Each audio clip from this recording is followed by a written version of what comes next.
খিচুড়ি order দিয়ে তারপর বেরোয় সামনে হাঁটাহাঁটি করতেছিল, তারপর একজন দাড়ি পাঞ্জাবি পরা অজ্ঞাত লোকের ঘাড়ে দোত চাপিয়ে ভাটিখানার নিখোঁজ কিশোর সৌরভ দাস শান ফিরে এসেছে ঘরে।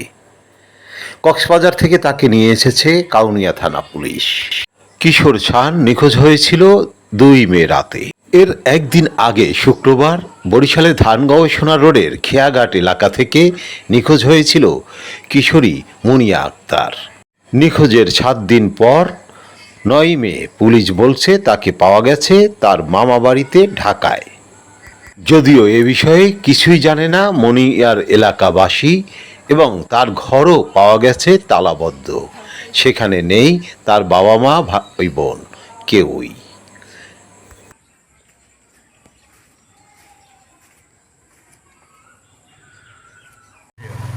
বাসাটা কোথায়? আমার না ওনার বিচারে ভিতরে। আপনি আপনারা তো দেখছেন, পরিচিত তো আপনাদের নাকি? একটা স্কুলে যাইতে যাইতে আচ্ছা, এবার মানে তাকে পাওয়া গেছে কিনা তাও জানেন না? না পাই না, এত জানছি যে পাই না, এখন মতো পাই নাই। আচ্ছা আচ্ছা, পারো সেটা আমি বলতে পারি না, এখন মতো জানো না? তারা কেউ নাই? কবে থেকে নাই? এই আজকে থেকে। আজকে থেকেই নাই না? আচ্ছা আচ্ছা, তোমাদের বড় কেউ নাই একটু কথা বলার মতো?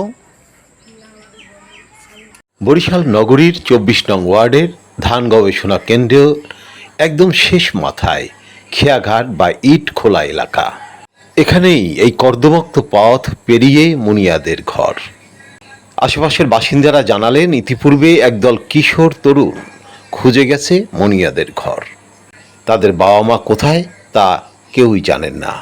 তবে বাসিন্দাদের চোখে মুখে খুঁজে পাওয়া গেছে এক ধরনের আতঙ্ক।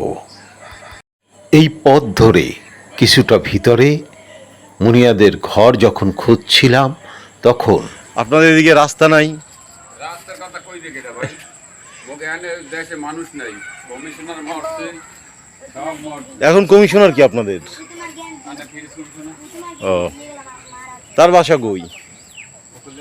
হুম,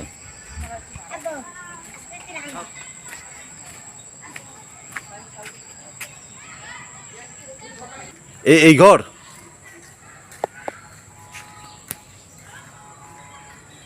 বাবা দেখো তো কেউ আসে নাকি? ঘর আটকানো? হ্যাঁ, এই ঘর পর ওই দিকে একটা ঘর আছে, ওইটাই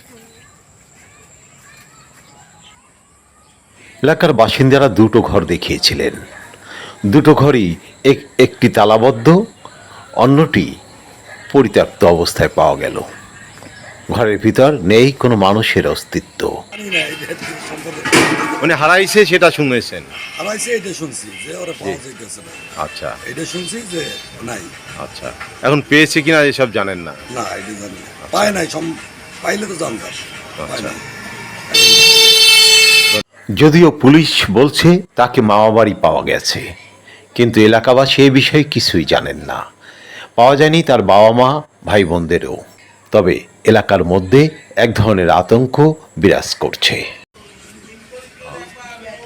আপনাদের মানে এখানে কাউন্সিলর কে? এখন তো কাউন্সিলর তো নাই, আগে ছিল ফিরোজ আহমেদ। আগে ফিরোজ আহমেদ ছিল। অষ্টম শ্রেণীর শিক্ষার্থী মুনিয়া, কি হয়েছে তার ভাগ্যে জানা নেই। পুলিশ বলছে মামাবাড়িতে পাওয়া গেছে। মুনিয়ার বাবা মুনির হোসেন ফোন ধরছেন না, বাড়িতেও কাউকে পাওয়া যায়নি। এরকম একটি পরিস্থিতিতে এলাকাবাসীও জানেন না কিছুই।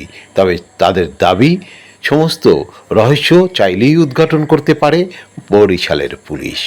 শুধু মুনিয়া বা শান নয়, প্রতিটি নিখোঁজ ঘটনার সঠিক তদন্তের দাবি সাধারণ মানুষের। আর এটাই প্রত্যাশা আমাদের সকলের। আরিফ আহমেদ, বরিশাল।